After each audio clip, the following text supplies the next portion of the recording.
Alléluia. Nous allons continuer notre service et après nous passerons à la bénédiction nuptiale. Nous voulons dire shalom aux uns, shalom aux autres. Saluez votre voisin, celle qui est à votre gauche, à votre droite. Dites-lui que la paix du Seigneur soit avec vous. Alléluia. Je suis convaincu d'une chose, Dieu va nous faire du bien. Alléluia. Si tu crois, tu verras la gloire de Dieu. Il suffit de croire et tu verras. Alléluia. Alléluia. Est-ce qu'il y a de la joie? Est-ce qu'il y a de la joie?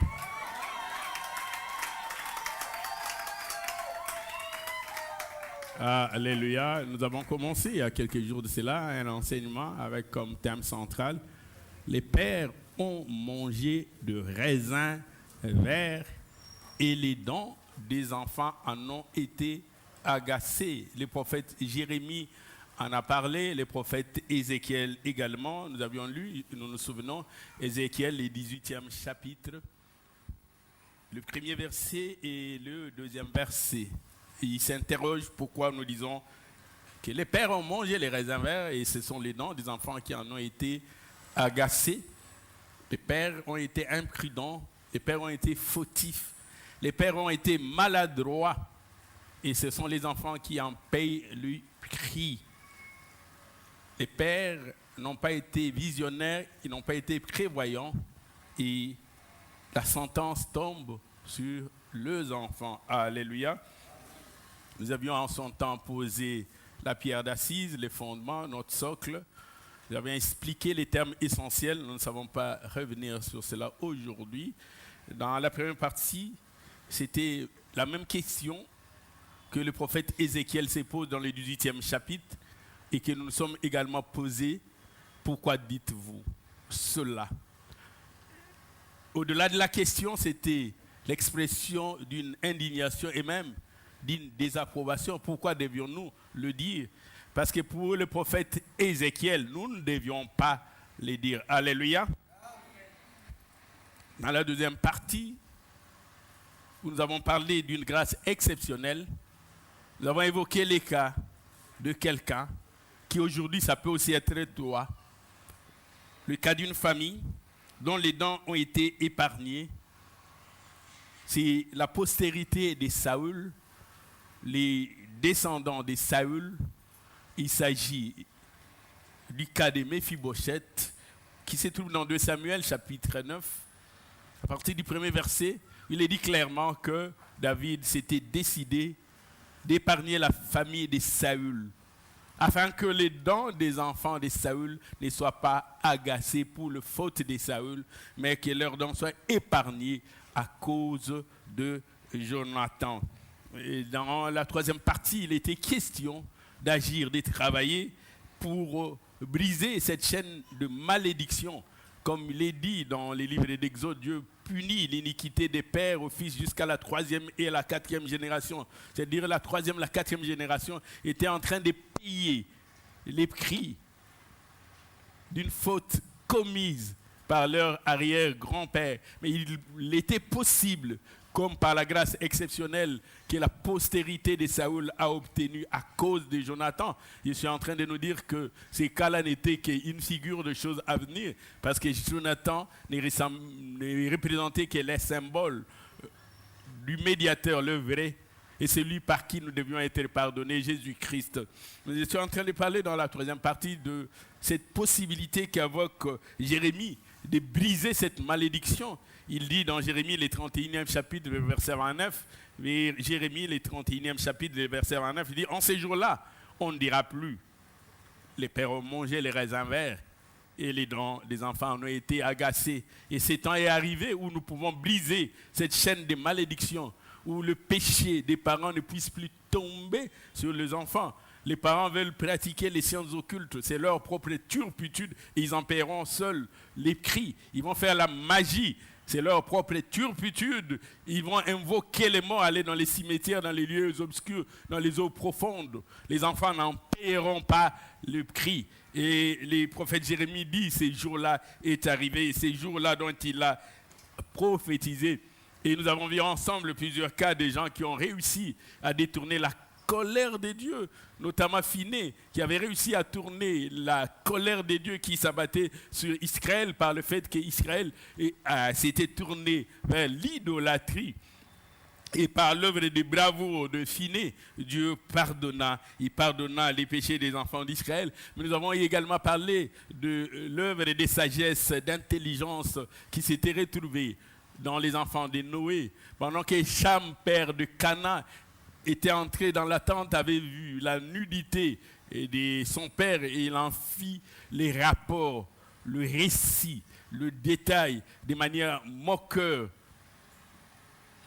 Ses frères, Sem et Japhet, n'ont pas voulu que la malédiction puisse tomber sur leurs enfants. Ils sont entrés à reculons. Ils ont couvert la nudité de leurs parents. J'ai dit, il est encore possible pour toi de prendre une nappe, n'importe quelle étoffe, mais sur le plan spirituel, par des choses visibles, pour couvrir la nudité, afin que la sentence, la malédiction, la condamnation, l'épée ne soit pas sur ta postérité. Si tu es inspiré, si tu sais voir les choses spirituelles, tu éviteras à ce que la condamnation soit sur ta famille. Sem et Japhet ont agi de cette manière-là. Ils n'ont pas agi de manière insensée comme l'avait fait Canaan. Non seulement il avait vu la nudité de son père, mais lorsqu'il est sorti, il en a fait les rapports, il en a fait les récits, les comptes rendus, comme s'il voulait dresser un procès verbal de ce qu'il venait de voir. Et cela n'avait pas plu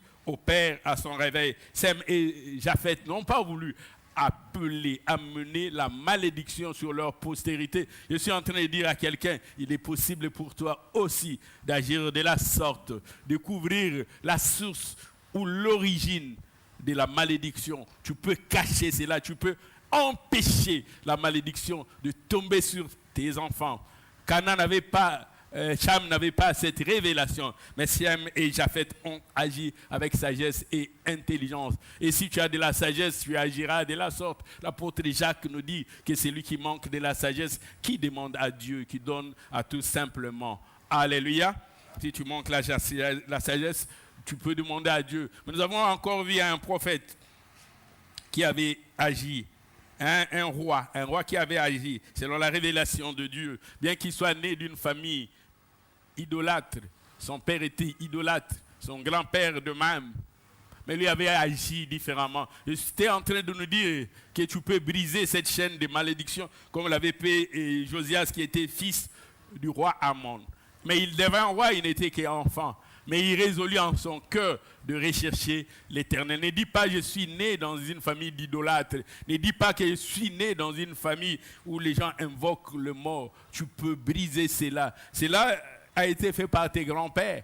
Tu n'es pas pour autant condamné. Tu peux sortir de cette situation. Je suis en train de dire à quelqu'un, tu peux sortir de cette situation. Peu importe ton âge, tu peux faire des choses. Tu peux briser la malédiction. Tu peux ne pas être idolâtre comme tes parents. Tu peux ne pas invoquer les morts, aller dans les sciences occultes, consulter les sorciers, les féticheurs. Tu peux suivre le chemin droit. Et nous avons parlé également d'un autre jeune, le jeune David. Il y avait un sens de responsabilité. Pendant que ses frères étaient, comme dirait quelqu'un en guindaille, en vadrouille, en train de se promener, chercher les faits divers, chercher là où il y avait des combats pour en faire rapport, des gens qui étaient derrière des ragots. Pendant ces temps, le plus jeune d'entre eux, que même Isaïe, lorsqu'on lui avait demandé devant le prophète Samuel d'appeler ses enfants, il n'y avait même pas pensé. Parce que pour lui, son temps n'était pas encore venu. Il n'était qu'encore mineur. Mais malgré qu'il était mineur, il veillait. Il veillait sur son héritage. Il veillait sur la richesse de la famille. Il veillait sur le patrimoine de la famille. Bien-aimé dans le Seigneur, aux âmes bien-nées, la valeur n'attend point le nombre d'années. Alléluia. Tu peux commencer à faire des choses qui vont étonner le monde. Ne dis pas que tu es encore un enfant. Dieu a dit à Jérémie, ne dis pas que tu es encore un enfant. Parce que Dieu t'a choisi, il t'a établi comme tel. Cela ne dépend pas du nombre d'années. Alléluia. Et la fois passée, nous avions introduit notre quatrième partie que nous avions intitulée « Les pères ont bâti les enfants ont habité. Alléluia. Veux-tu que tes enfants aient un abri? Tu dois être bâtisseur. Veux-tu que tes enfants aient une destinée garantie? Tu dois bâtir, tu dois travailler. Tu dois te mettre à l'ouvrage. Tu ne dois pas être paresseux. Tu dois être éveillé. Tu dois être engagé. Tu dois être orienté vers l'action. Si tu ne bâtis pas pour tes enfants seront des sans-abri. C'est toi qui feras que tes enfants aient un abri. Si tu ne le fais pas, tu condamnes tes enfants à être des sans-abri. J'aimerais que nous puissions lire encore quelques portions des Écritures. Le livre de Deutéronome, le chapitre 6, du 10e au 12e verset. Deutéronome, chapitre 6, du 10e au 12e verset. Et même Daniel, chapitre 2, verset 20 au 21e. Et après, nous allons évoquer d'autres portions des Écritures. Deutéronome, dans le 6e chapitre, à partir du 10e verset, la Bible dit: l'Éternel, ton Dieu, te fera entrer dans les pays qu'il a juré à tes pères, à Abraham, à Isaac, à Jacob, de te donner. Ça sera un don, il va t'offrir. Tu posséderas des grandes et bonnes villes que tu n'as point bâties. Quand tu fais ta demande d'emploi, tu veux trouver du travail. C'est un travail qui existait avant même que tu n'aies terminé. Il faudrait qu'il y ait des gens qui créent ce genre d'entreprise pour que toi, tu aies du travail à demander. S'il n'y a pas de créateurs d'entreprise, tu n'auras aucun travail à demander, même si tu as des grands diplômes. Nous avons besoin de bâtisseurs pour que les enfants aient des abris. Pour que les enfants aient du travail, nous devons... Ils termineront les études. Ils auront le moyen de mettre en pratique leur théorie. Et demain, ça sera leur tour de créer encore des entreprises et de continuer à créer pour la postérité. Mais si nous ne le faisons pas, les entreprises existantes fermeront. Et quand nos enfants termineront, ils garderont leur diplôme à la maison. Que Dieu nous donne des hommes et des femmes inspirés, qui investissent, qui travaillent et qui créent. Il dit: tu posséderas des grandes et bonnes villes que tu n'as point bâties.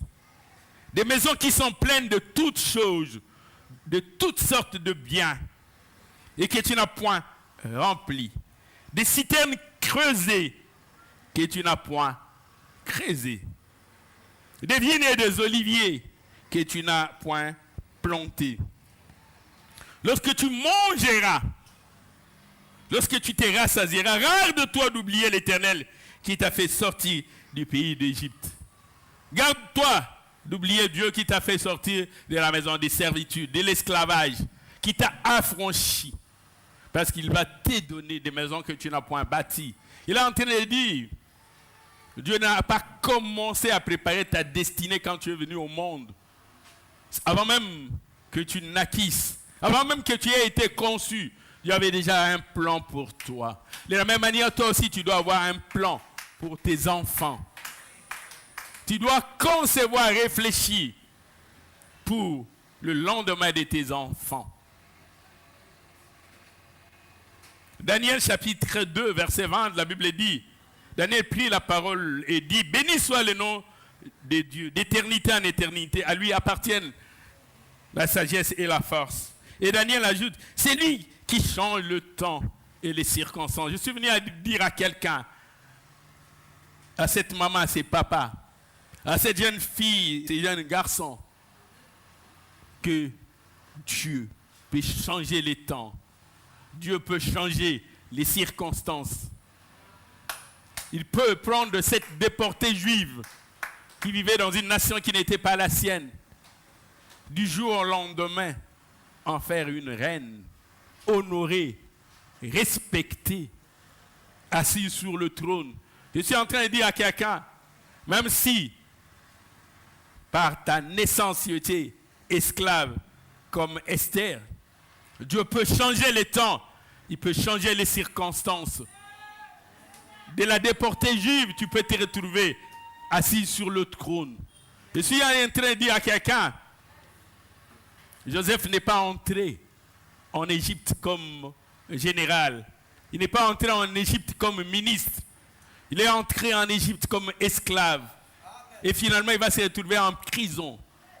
Bien sûr, faussement accusé. Mais pourtant, c'est que Dieu a résolu de faire. Il le fait. Je suis en train de dire à quelqu'un, même si aujourd'hui tu peux être prisonnier d'une situation pour laquelle tu n'y es pour rien, comme ce fut le cas de Joseph. Mais quand Dieu décide de te sortir des prisons, il peut aussi t'établir parmi le grand, le puissant, le craint. Et Dieu, il est le maître de temps, il est le maître de circonstances. Alléluia. Il peut faire ces choses-là. J'aime beaucoup ces textes-là que nous retrouvons dans Josué chapitre 24, le verset 13, qui reprend pratiquement la même portion des Écritures que nous avons lues dans Deutéronome chapitre 6, les versets 10 à 12. Lorsque nous lisons Josué dans le 24e chapitre, les 13e versets, Dieu dit, comme s'il rendait témoignage de ce qu'il a fait avec Israël, dit, je vous ai donné un pays que vous n'avez point cultivé. Je vous ai donné, c'est un don. Je vous ai donné, je vous ai offert un pays que vous n'avez point cultivé, des villes que vous n'avez point bâti. Mais il faudrait qu'il y ait des gens avant vous puissent bâtir. Si avant vous, personne n'est bâti, vous n'en aurez pas. Et si vous ne bâtissez pas, je le redirai encore plus tard, vous serez condamné par culpabilité, par impuissance, par négligence. La question maintenant, c'est que faire pour que des enfants, nos enfants, ceux qui viennent après nous, dans nos familles, dans notre pays et même dans nos églises, trouvent des maisons déjà bâties. Qu'est-ce qu'il faut faire? Quand David le roi s'était résolu de bâtir un temple pour l'Éternel et que Dieu par Nathan lui dit ce ne sera pas toi, David pouvait dire bon, j'avais une bonne idée. Mais David a préparé tout pour Salomon. L'or pour l'or, l'argent pour l'argent, les reins pour les reins. Il a préparé les modèles et même le plan. Que Dieu nous donne des parents qui préparent ces genres de modèles, de plans, qui disposent l'or. Il dit, quand l'enfant viendra, qu'il trouve l'or nécessaire. Quand l'enfant viendra, qu'il trouve les reins, qu'il trouve l'argent. Si toi, aujourd'hui, étudiant, tu l'es encore, tu acceptes d'interrompre tes nuits de sommeil pendant même cette saison sèche, dis, je vais étudier, je me battrai. Si moi j'ai marché à pied, j'allais à l'école, mettant mes cahiers dans un sachet, mais je veillerai à ce que mes enfants aient des cartables. Si moi j'y vais à pied, je veillerai à ce que mes enfants aient un véhicule pour eux. C'est ça les parents qui sont en train de bâtir pour que les enfants aient un abri. Si aujourd'hui tu ne t'imposes aucun sacrifice, je l'ai dit, je le redis encore, tu seras en train de manger des raisins verts et les dents des enfants en seront agacées. Le prophète Jérémie, le prophète Ézéchiel le disent pour dire, les parents ont une responsabilité par rapport à la destinée de leurs enfants. Je voudrais nous dire, et je le redirai encore, lorsque les enfants viennent au monde, leur forme, ils sont comme des liquides. Et c'est nous qui devons choisir les récipients dans lesquels nous allons le mettre. Et ces liquides prendront la forme du récipient, selon qu'il s'agit d'une marmite, d'une bouteille, d'un vase. Le liquide entrera dans ces récipients. Et nous sommes ces récipients. Pour donner forme à ces liquides, à un moment, l'enfant cessera d'être en état liquide. L'enfant commencera à se solidifier. Il va commencer à se solidifier. Et lorsqu'il viendra le temps où les récipients qui reçoivent l'enfant ne seront plus là, les récipients vont s'éclater. L'enfant gardera la forme du récipient. Je vous ai dit, pendant que l'enfant est encore liquide, c'est là de ta responsabilité de lui donner la forme convenable. Quand l'enfant va se solidifier de la bonne ou de la mauvaise manière, tu ne pourras plus réformer cet enfant, sinon en passant par des casses. Pendant qu'il est encore liquide, agis. Et la forme que tu lui donneras, il va perpétuer cette forme-là. S'il a la forme d'un vase, les liquides qui viendront de lui prendront également la même forme. Et je voudrais encore nous dire, il y a des vases d'honneur et des vases d'usage vil. Cela est de notre responsabilité. Et même vous, pour qui nous allons aujourd'hui proclamer devant cette assemblée des saints, de bénédiction sur votre mariage. On n'attend pas, on se prépare. On n'attend pas le temps froid. On se prépare pendant le temps chaud. On n'attend pas la vieillesse quand la force nous quittera. On se prépare pendant le temps chaud où nous avons encore la force. Nous pouvons entreprendre deux choses. Nous pouvons encore faire des kilomètres à pied. Quand la force commencera à nous quitter progressivement. C'est la même chose que nous étions en train de faire aisément, nous ne pourrons plus le faire. Bien-aimés dans le Seigneur, je voudrais vous le dire, je voudrais nous le dire. N'attendez pas. Commencez. Et je pense que vous avez déjà commencé. Mais n'abandonnez pas. Jusqu'à ce que vous atteigniez la destination. Demain dépend d'aujourd'hui. Vous êtes négligent aujourd'hui, vous moissonnerez demain les fruits de la négligence. Que devons-nous faire? Nous tous, nous désirons qu'aucune de notre postérité, aucun parmi nous ne souhaiterait que sa postérité soit citée, soit comptée parmi les sans-abri. Nous voulons travailler tous, également avec vous, de même, pour que cette postérité, cette progéniture qui viendra de vous, trouve un logis, une résidence stable.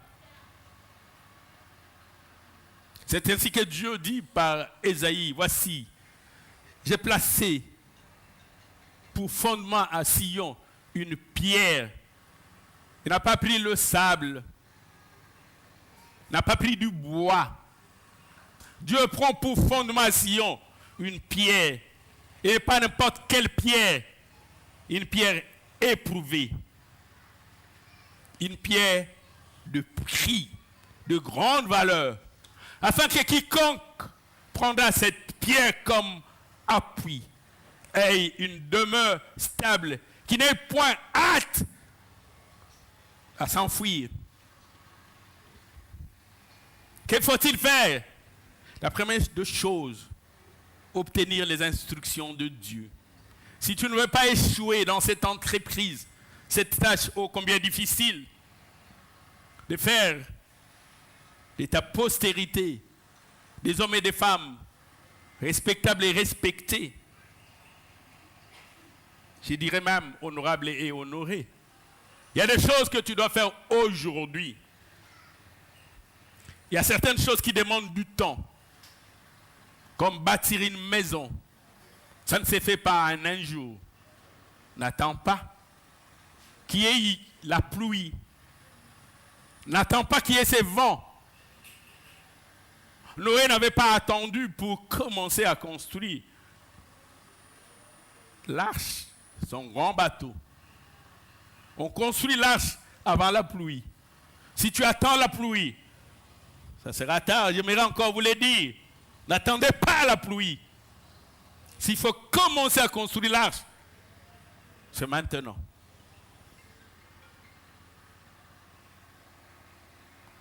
Et pour le faire, la première des choses, j'ai dit, obtenir les instructions divines. Nous avons besoin des instructions de Dieu, de l'orientation de Dieu.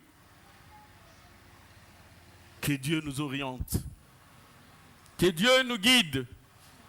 Si Dieu nous guide, nous sommes sûrs que nous arriverons à bon port. Nous n'allons pas nous égarer.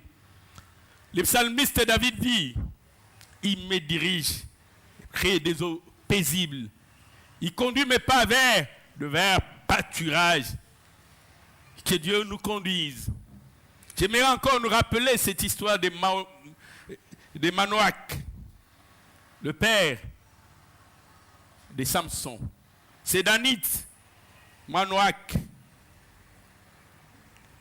Je voudrais nous demander de relire Juge chapitre 13. À partir du 3e verset, Juge chapitre 13. À partir du 3e verset, j'aimerais que vous nous suivez. Et vous également, que vous nous suivez attentivement. Nous parlons des familles, mais nous parlons également de vous. De la responsabilité de tout un chacun. De la responsabilité que vous devez avoir aujourd'hui pour que demain, vous ne soyez pas embêtés.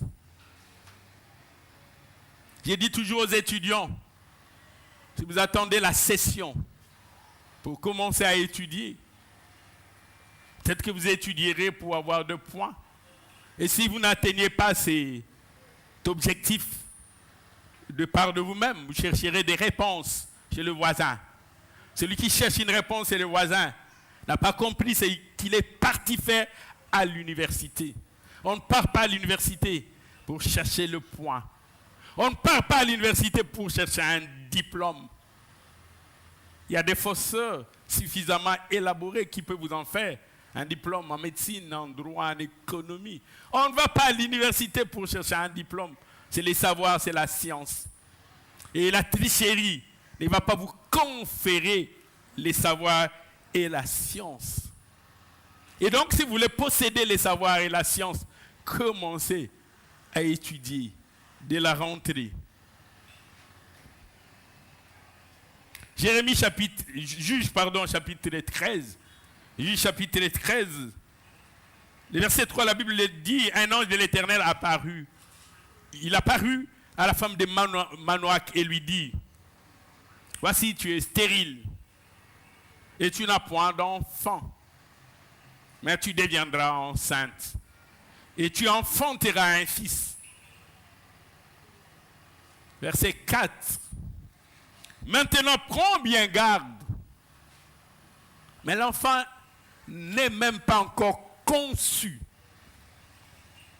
Il pouvait dire à l'ange de l'Éternel, pressé Nini. L'enfant n'est même pas encore conçu. Il dit, tu deviendras enceinte. Il ne lui a pas dit, tu es enceinte. Tu dois veiller sur cet enfant avant même sa conception. Il n'est pas encore conçu. Et cette femme à qui l'ange de l'Éternel s'adresse, c'est une femme stérile qui n'a point eu d'enfant. L'ange commence par une mise en garde. Bien-aimés dans le Seigneur, nous travaillons tous pour mettre les uns et les autres, ainsi que nous-mêmes, en garde par rapport à la destinée de ceux-là qui doivent venir, de ceux-là sur qui nous avons une quelconque responsabilité.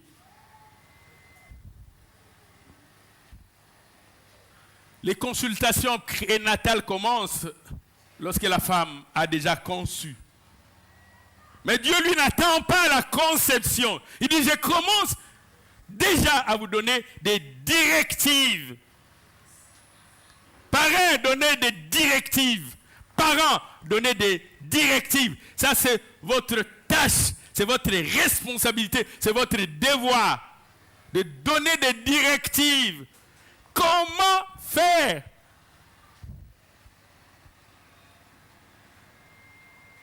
C'est assez curieux que l'ange utilise le temps présent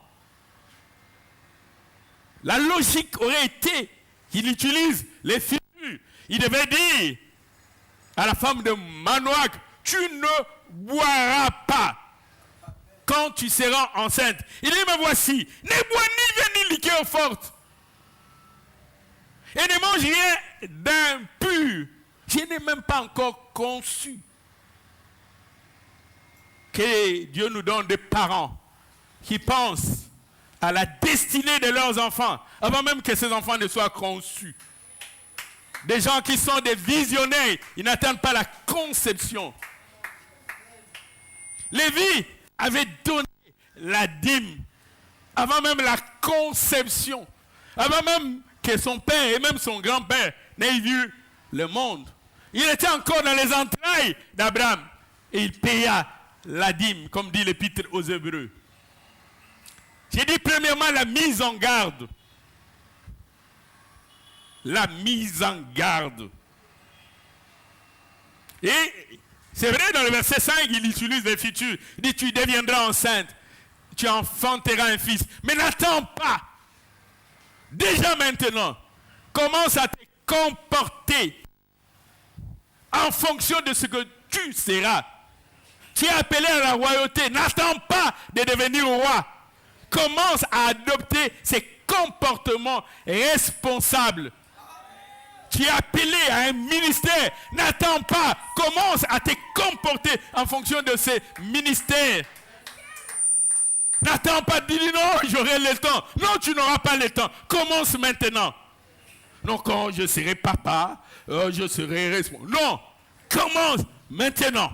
Agis en fonction de ce que tu seras. J'ai dit encore, commencez. N'attendez pas. Ne dites pas non. J'ai encore des dents solides tant au bout comme au cou à Yango. Non. N'attends pas. J'ai dit aux uns, je voudrais dire aux autres. Tu veux demain responsable. N'attends pas. Commence.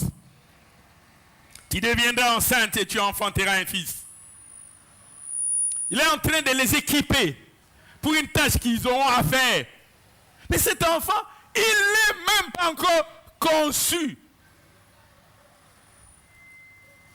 Bien-aimé dans le Seigneur, si tu vois un documentaire, comment être une bonne épouse je suis, ne dis pas non, j'ai encore le temps. Il est important que tu sois équipé. Il y a des choses que tu feras aujourd'hui qui seront source de tes regrets demain. Tu commençais à dire si j'avais su, si on m'avait dit, si on m'avait prévenu. Commence déjà à avoir un comportement responsable aujourd'hui par rapport à ta destinée, par rapport à ce à quoi tu es appelé.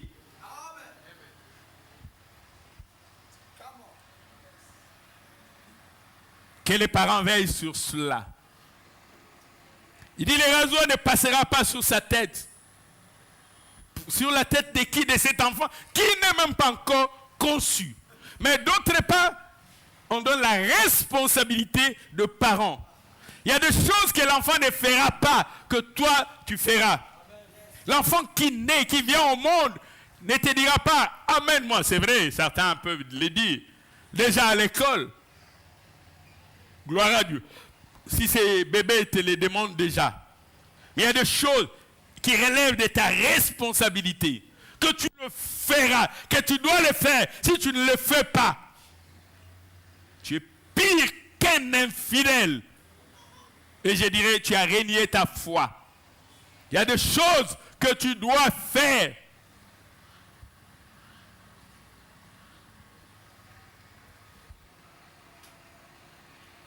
Le rasoir ne passera pas sur sa tête. Il y a des choses. Tu dois veiller sur la tête de l'enfant. Il n'est pas naziréen. Il n'est pas appelé au naziréa. Mais toi, aujourd'hui, ces choses impures ne doivent pas passer sur la tête de ton enfant. Ne corromps pas la tête de ton enfant. Ne permets pas à ces choses impures d'entrer dans la tête de l'enfant. Parce que quand tu chercheras à sortir ces choses qui se seront déjà incrustées dans sa tête, ça sera au prix des casses et de démolition.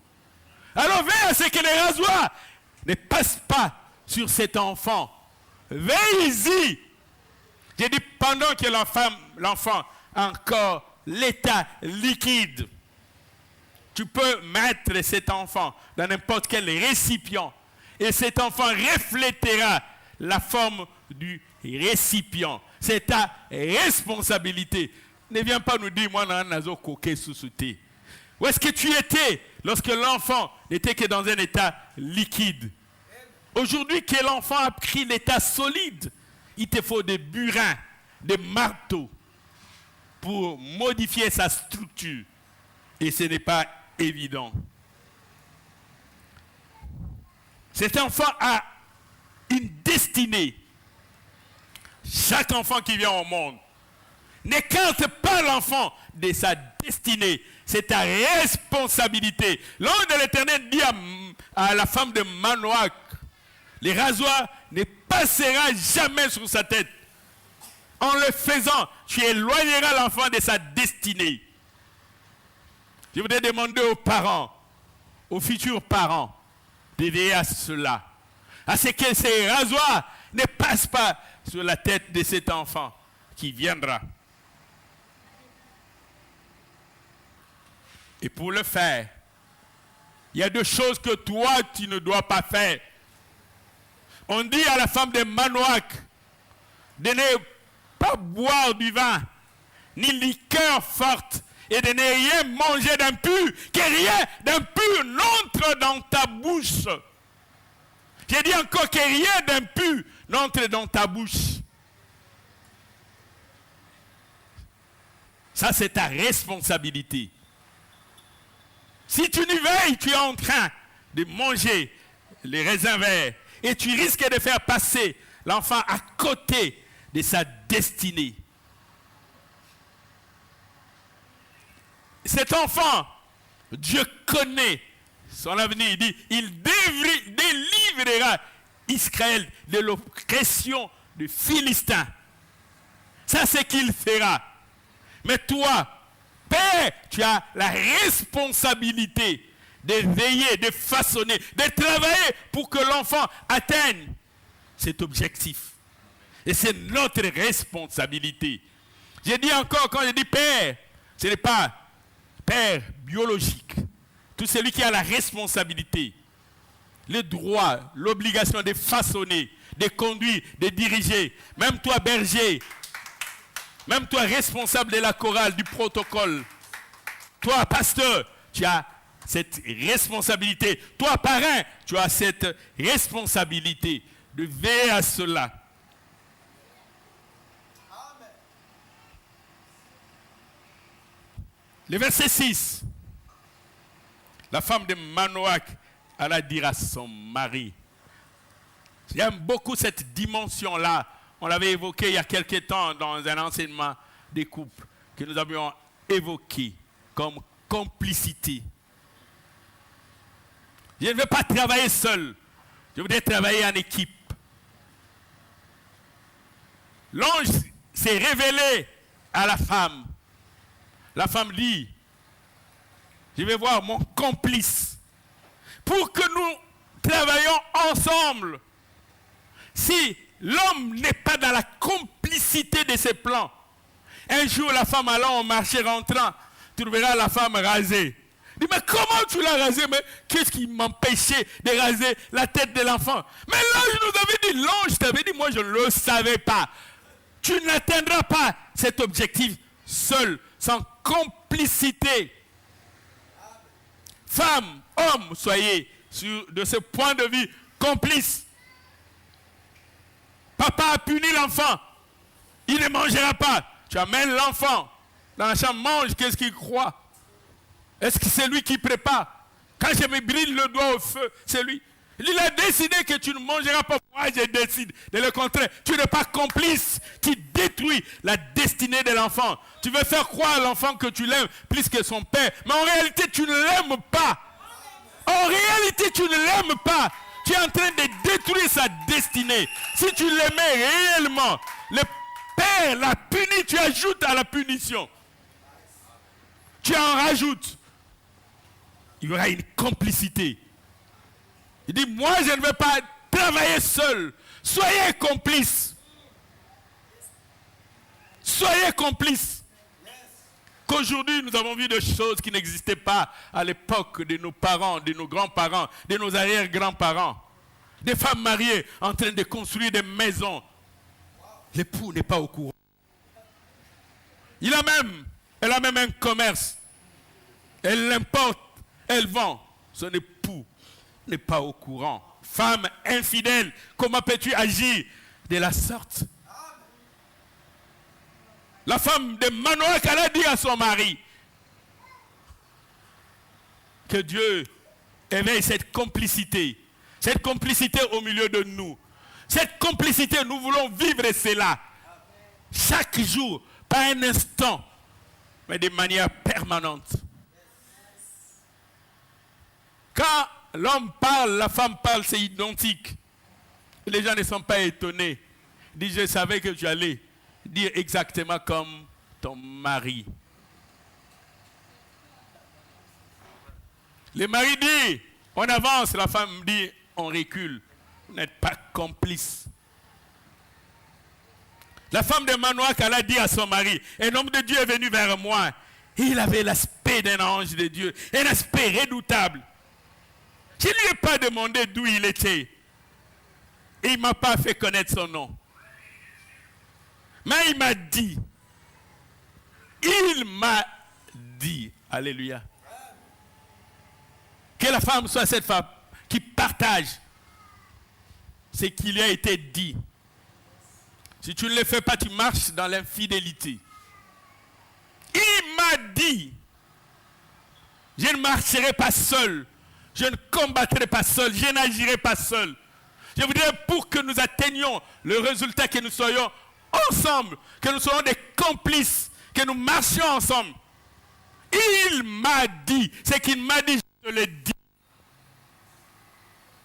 Je me dis toujours, si Ève était partie dire à Adam, et c'est pas m'a dit de manger les fruits, qu'est-ce que tu en penses? N'agis pas seul. Qu'est-ce que? Peut-être qu'il deviendrait plus fort, il y résisterait. N'agissez pas comme l'avait fait Ève. Quand le serpent lui a demandé de manger, Ève avait mangé. Allez lui dire, il m'a dit de manger ces fruits. Il m'a dit. Il m'a dit, tu vas devenir enceinte. Il m'a dit, tu enfanteras. Il m'a dit, il lui donnait tous les détails. Tu deviendras enceinte, tu enfanteras. Tu ne boiras ni vin, ni liqueur forte. Et les rasoirs, il est en train de donner tous les détails. Nous partageons ces détails. Et nous allons agir ensemble. Femme, ne sois pas femme soliste qui agit en secret. Dis, mais cela m'a été dit. Oui, cela a été dit à toi. Mais est-ce que tu en as parlé à ton mari? Cela a été dit à toi. Est-ce que tu en as parlé à ton conjoint? N'ayez pas des projets de solistes. Vous avez part nanga. Vous avez côté nanga qui peut être.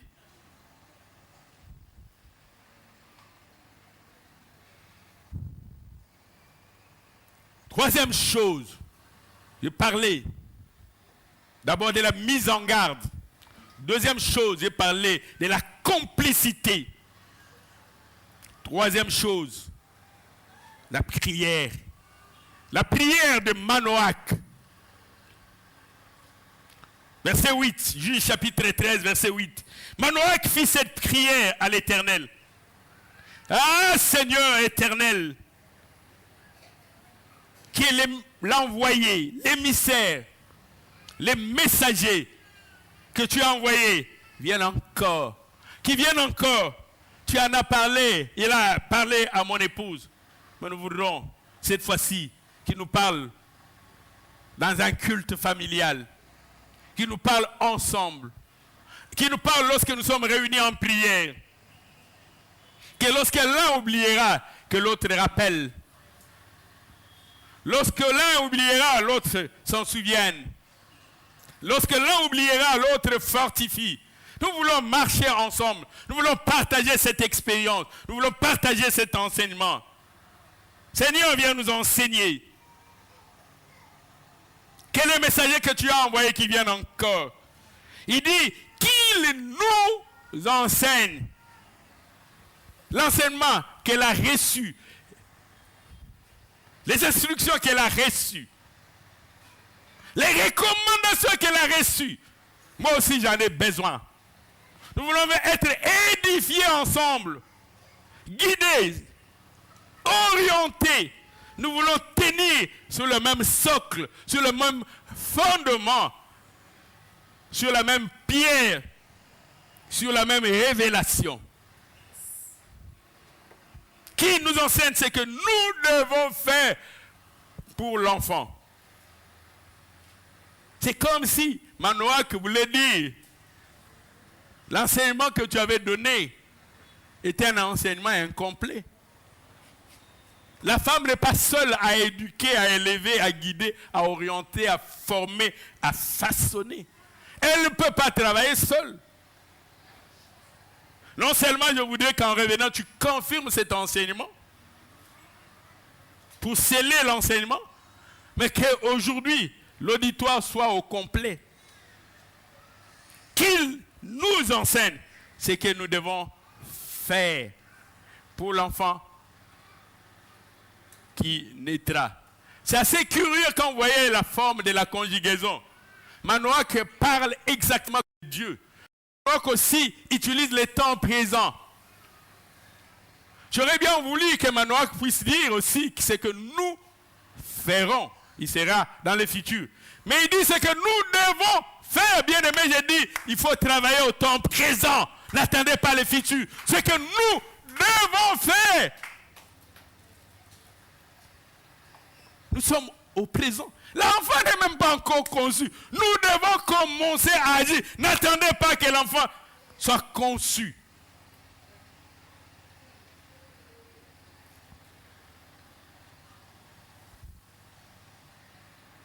C'est que nous devons faire. Quelle prière forte! Que des parents fassent des prières. Montre-nous ce que nous ferons dans 5 ans.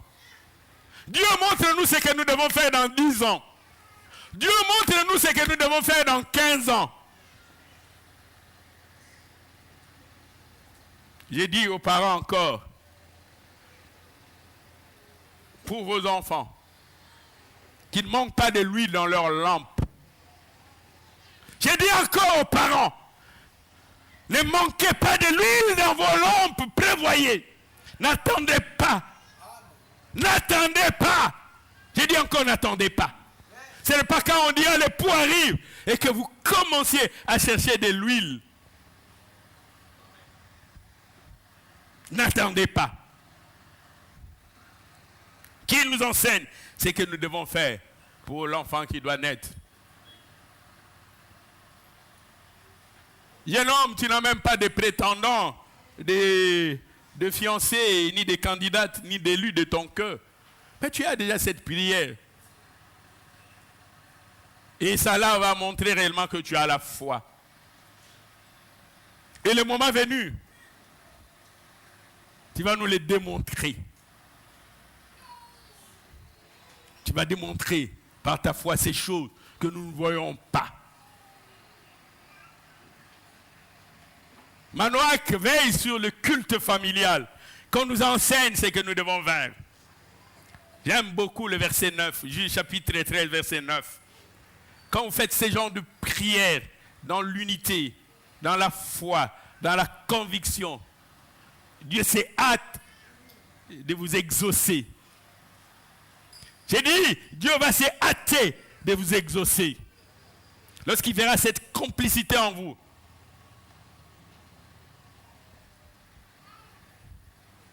Ne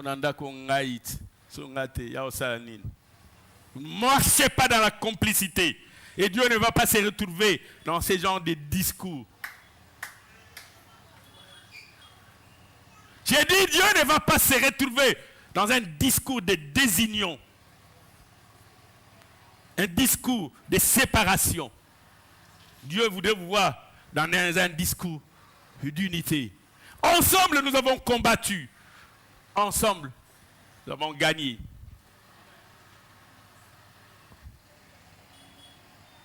Que Dieu nous épargne de ce genre de discours. Et malheur aux couples qui amènent ces discours vers les enfants.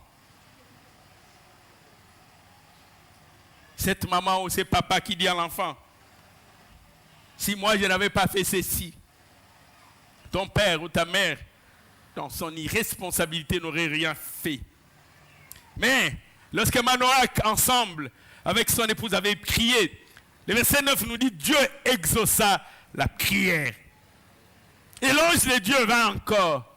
Bien-aimés dans le Seigneur, vous pouvez rappeler l'ange de Dieu qui avait amené le message. Vous pouvez faire qu'il revienne encore. Il reviendra. J'ai dit encore, il reviendra.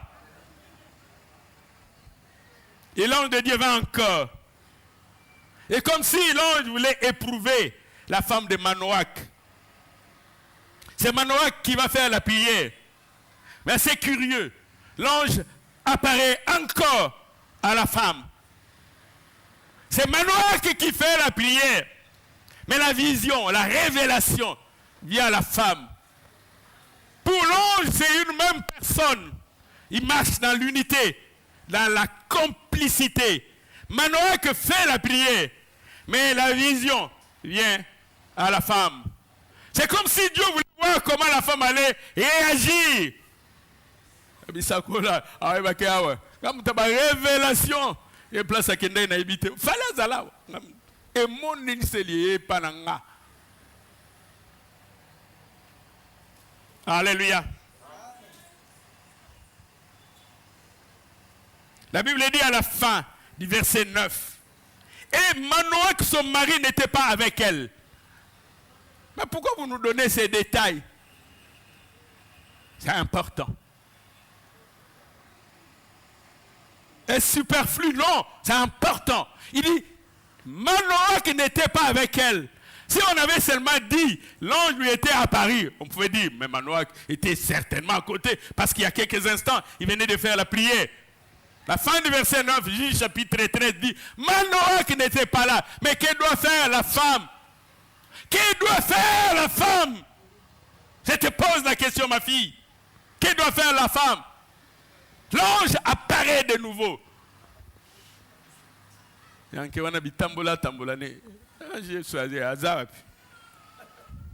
Verset 10. Elle courut promptement chercher son mari pour lui annoncer la nouvelle. J'aime beaucoup cette foi qu'il y avait dans la femme de Manoach. Comme si elle avait dit à l'ange de l'Éternel, reste ici. Mais l'ange de l'Éternel n'avait pas besoin de rester là-bas. Même là où tu y allais, l'ange de l'Éternel pouvait te parler, dit non, viens, viens, viens. Là où j'étais au même endroit. Là-bas, il n'a là, t'as écouté. Alléluia. Elle courut promptement donner cette nouvelle à son mari. Et lui dit, voici l'homme qui était venu l'autre jour. Est venu encore. Il est revenu vers moi et m'est apparu. Verset 11. Manoach s'éleva et suivit sa femme à la vers cet homme. Alléluia. Des gens ont battu le message. Ange, avisé la vie. Alléluia. J'ai dit, si tu as la foi, j'ai dit, on l'avait fait. Il dit, bon, toi, d'abord, il l'a fait passer à l'ange, même des tests. Tu dis, ah, ok. Moi, mes tests, ce n'est pas du genre 2 plus 2. Mais un tissu. Mboule betaga na tissu nanga. Na gauche, na droite, na liboso. Et kauka. Ah, oui, réussi. Ah bon, on a changé. Mboule beta ailleurs, sauf l'icolo à tissu. Oche drana, on a ma belle. Obi, partez pour la sauf drana. Alléluia. Elle courut promptement donner cette nouvelle. Et lui dit, l'homme qui était apparu, il est venu. Bien-aimés dans le Seigneur, la femme en agissant comme ça, elle a respecté l'autorité de son mari. Il dit, l'ange m'a parlé, mais il y a des choses dont toi, en tant que chef de famille, tu dois avoir la pleine connaissance afin d'agir en tant qu'autorité pour orienter les choses comme il nous dira. L'autorité doit être respectée. Alléluia. Dis, écoute et tu verras sur cela. Que Dieu nous préserve de la rébellion dans nos familles et particulièrement dans votre famille.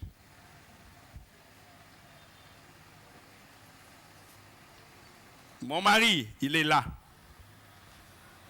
Écoute et prends possession de cela.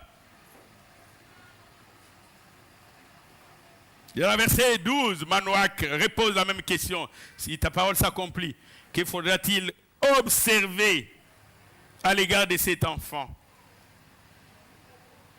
Et qu'aurons-nous à faire? Nous avons besoin de révélations, d'instructions, pour que nous agissions par rapport à toutes les personnes sur qui nous avons de l'autorité, que nous puissions agir en fonction de leur destinée. Il dit à l'ange qu'il faudra faire. Je suis en train de dire, il y a deux choses que toi tu dois faire comme père, comme mère. Il y a des choses que l'enfant fera. Mais pour que l'enfant soit celui-là qui va délivrer Israël de l'oppression des Philistins, il faut que toi, tu travailles en fonction de cela. Que tu veilles sur certaines choses. C'est ta responsabilité de façonner. J'ai dit bien, c'est ta responsabilité. Parents, parrain, responsable tuteur, c'est ta responsabilité. Toi aussi, c'est ta responsabilité. Si cet enfant rate sa destinée, si cet enfant échoue, c'est aussi ta responsabilité. Si tu es coach, entraîneur, ton équipe n'a pas correctement joué, ne dis pas que les joueurs ont mal joué. C'est aussi ta responsabilité. Tu dois faire en sorte que non seulement tu communiques correctement, mais tu puisses les convaincre à agir exactement de la manière dont toi tu diras. Tu ne vas pas te contenter de dire. Il ne faut pas seulement dire. Il faut convaincre, les amener à agir de la sorte. Alléluia. Est-ce que nous sommes ensemble? Est-ce que nous sommes ensemble? Manoach qui disait à l'ange de l'Éternel qui en réalité n'était que une personnification de Dieu. Il dit, donne-moi cela. J'ai besoin que tu m'équipes. J'ai besoin que tu me donnes les habilitations nécessaires. Toi qui as la vision pour ce que l'enfant deviendra. Donne-moi aujourd'hui la provision nécessaire pour que j'accompagne l'enfant selon sa destinée. Que Dieu nous donne cette provision. Nous en avons besoin. Dis, j'ai besoin de la provision de Dieu. J'ai besoin de la provision de Dieu. Dis, j'ai besoin de la provision de Dieu. La deuxième chose va découler de la première. Selon la révélation, l'instruction que Dieu va te donner. La deuxième des choses que nous devons faire, c'est enseigner. C'est donner à l'enfant l'éducation qu'il mérite. À quoi ça sert de donner à l'enfant une maison que l'enfant va démolir le lendemain? Pas seulement lui donner, lui apprendre comment conserver. Pas seulement donner un héritage à l'enfant, mais apprendre aussi à l'enfant comment conserver, comment protéger, comment garder, comment sauvegarder.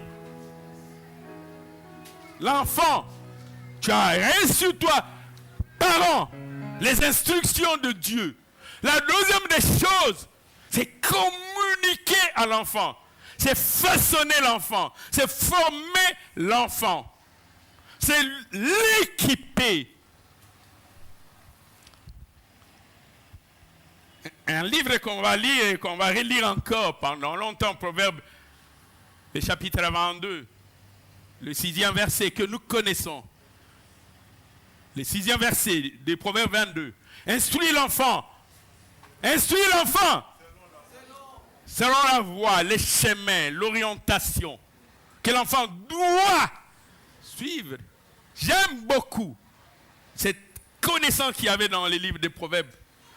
Il ne dit pas qu'il aura la possibilité. Tu auras tellement coaché l'enfant que l'enfant sera quasiment obligé de suivre cette voie. Et même dans sa vieillesse, il dit quand il sera vieux, il est né, s'en détournera pas. Mais pour cela, nous avons besoin que Dieu donne quelque chose à communiquer. Comme Manoach avait demandé les instructions à Dieu. Seigneur, viens, dis-nous ce que nous allons faire, ce que nous devons faire. J'aimerais nous demander de nous lever à un moment.